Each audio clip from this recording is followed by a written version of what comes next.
ሰሞኑን ዩናይትድ ስቴትስና ቬንዙዌላ ለድብድብ ሰልፍ ይዘው እየተጠባበቁ ይገኛሉ። ነገር ግን በቬንዙዌላና በአሜሪካ መካከል ግጭቱ የጀመረው በ1999 ዓመተ ምህረት ቻቬዝ ፕሬዝዳንት ሆነው ወደ መንበረ ስልጣን ሲመጡ ነው። ቻቬዝ ስልጣኑን ከያዙ በኋላ አንደኛ የሶሻሊዝም ርዕዮተ ዓለም ተከታይ መሆናቸውን አወጁ። ሁለተኛ ጸረ አሜሪካና ጸረ ኢምፔሪያሊዝም አቋም ያዙ።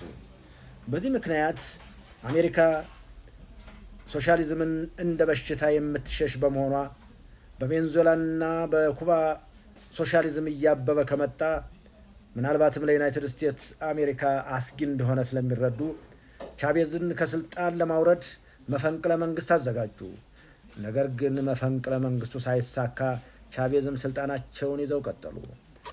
በ2008 ዓ.ም በቬንዙዌላ የአሜሪካ አምባሳደር የሆኑትም እንዲሁ የፕሬዝዳንቶቹን ተቃዋሚዎች በማደራጀትና መፈንቅለ መንግስት በማዘጋጀት ከሀገር ተባረሩ።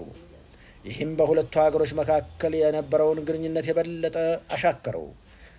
አሜሪካንም ቬንዙዌላን ለማፈን ከፍተኛ የሆነ ጥረት አደረገች። የቬንዙዌላ ፕሬዝዳንቶች ሁሉም በአሜሪካ ክንፍ መብረን አንፈልግም ባዮች ናቸው።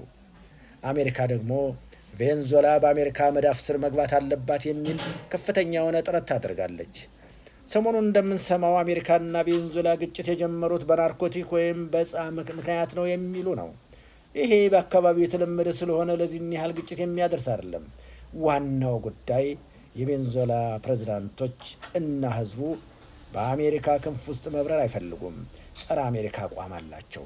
በመሆኑም ከፍተኛ የሆነ ግጭት እየተፈጠረ መጥቶ እዚህ ላይ ደረሰ። በ2019 ዓመተ ምህረት የቬንዙዌላ ፕሬዝዳንት ሆነው የተመረጡት ኒኮላስ ማዱሮ እንደነበሩት ፕሬዝዳንቶች ሁሉ ጸረ አሜሪካ አቋም ያዙ። ይህ አቋም ከአሜሪካ ጋር ከፍተኛ የሆነ ፍጥጫ ውስጥ ጣላቸው።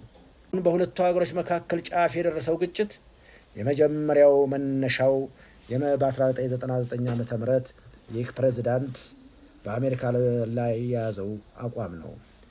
እንግዲህ አሜሪካኖች በሀገሮች ውስጥ ጣልቃ ገብተው ችግር በመፍጠር ይታወቃሉ። አሜሪካን የማይሸት ሀገር የፈለገው ዲሞክራሲ ቢኖረው እንኳ አሜሪካ ዱላዋን መሰንዘሩ አይቀርም። ይሄ ነው እንግዲህ ቬንዙዌላንና አሜሪካን ያፋጠጣቸው። ቬንዙዌላ ራሷን ችላ መኖር የምትፈልግ ሀገር ናት። በራሷ አስተሳሰብ መኖር ትፈልጋለች።